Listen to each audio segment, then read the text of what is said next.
اب یہاں پر رک کر ایک چیز سمجھ لو، وہ یہ ہے کہ زکوٰۃ کن کن چیزوں پر فرض ہوتی ہے۔ تو زکوٰۃ آج کے وقت میں عام طور سے 4 چیزوں پر فرض ہوتی ہے۔ وہ یہ ہے کہ سونا ہو 7.5 تولے، یا چاندی ہو 52.5 تولے، یا اسی طریقے سے پیسہ ہو جو ان دونوں کی میں سے کسی ایک کی مقدار کو پہنچتا ہو، یا چاندی ہو جو یعنی سونا ہو، چاندی ہو، کرنسی ہو، یا پھر جو ہے مال تجارت ہو۔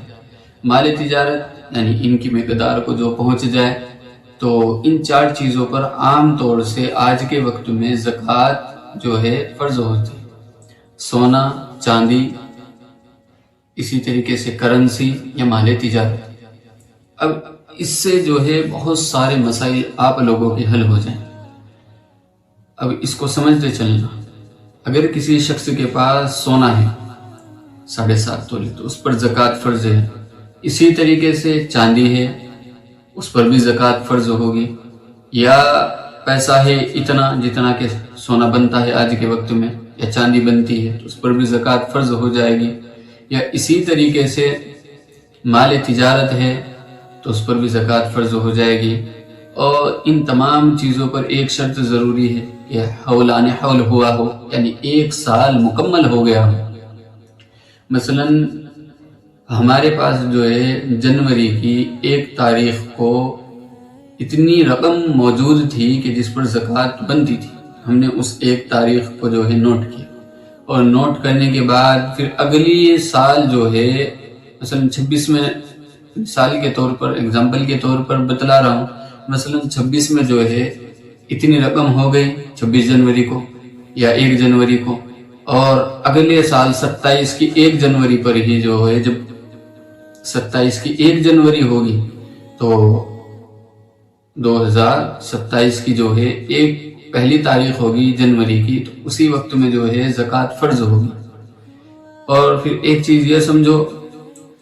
کہ اگر کسی شخص کے پاس اتنے یعنی نہ تو اتنا پیسہ ہے اور نہ اتنا سونا ہے کہ جس پر زکوٰۃ ہو رہی ہو، بلکہ تھوڑا تھوڑا ہے، تو اب جو ہے سب کو اکٹھا کریں گے۔ اکٹھا کرنے کے بعد جو ہے پھر یہ دیکھیں گے کہ اب یہ نصاب تک پہنچتا ہے یا نہیں پہنچتا۔ اگر وہ نصاب تک پہنچ جاتا ہے تو اس پر زکوٰۃ دیں گے، اور اگر نہیں پہنچتا ہے تو اس پر زکوٰۃ بھی نہیں ہوگی۔ اسی طریقے سے مال تجارت بھی لگائیں گے، جیسے دکان وغیرہ یا اسی طریقے سے اور دیگر چیز ہیں، یہ چیز ہو گئی۔ اب اس سے جو ہے بہت سارے مسائل جو ہے اب حل ہوں گے۔ دیکھو، اب اگر کسی شخص کے پاس ایک پلاٹ ہے اور وہ اس شخص کی نیت اگر بزنس کی ہے اور اس پر سال گزر گیا ہے تو اس پر جو ہے زکوٰۃ ہوگی، اور اگر اس شخص کی نیت جو ہے وہ بزنس کی نہیں ہے بلکہ رہنے کی ہے، یعنی اپنا ذاتی خریدا ہے کہ میں یہاں پر رہوں گا،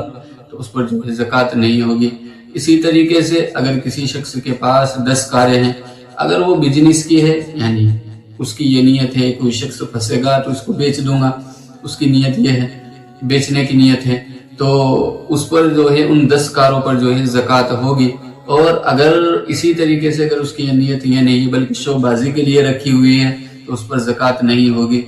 اسی طریقے سے اگر کسی شخص نے جو ہے کمپنی لگائی اور کمپنی کے اندر جو مشینیں ہوتی ہے تو ان مشینوں کی کوئی شخص جو ہے یہ نیت نہیں رکھتا ہے کہ میں ان کو بیچوں گا، بلکہ مال کی نیت ہوتی ہے کہ جو مال بنے گا یہ اس کو بیچوں گا، تو اس مال پر جو ہے زکوٰۃ ہوگی، مشینوں پر جو ہے کوئی زکوٰۃ نہیں ہوگی۔ اسی طریقے سے گھر پر کوئی زکوٰۃ نہیں ہوگی کیونکہ وہ بیچنے کے لیے نہیں ہے۔ اسی طریقے سے اگر کسی شخص نے جو ہے 1000 کمرے بنوائے اور اس میں نیت یہ کی کہ ان 1000 کمروں میں جو ہے میں کرایہ دار چھوڑوں گا، تو ان 1000 کمروں پر جو ہے زکوٰۃ نہیں ہوگی، بلکہ زکوٰۃ جو ہے جو وہ رقم آئے گی وہاں سے، اس پر جو وہ کرایہ دار جو رقم دیں گے اس رقم پر زکوٰۃ ہوگی، نہ کہ ان کمروں پر زکوٰۃ ہوگی۔ تو اب اسی طریقے سے جو ہے آپ ہر چیز پر اس مسئلے کو فٹ کرتے ہوئے چلے جائیں، آپ کے جو ہزاروں مسائل جو ہے حل ہو جائیں گے کہ زکوٰۃ جو ہے فرض کن چیزوں پر ہوتی ہے، سونے پر، چاندی پر، کرنسی پر یا مال تجارت پر۔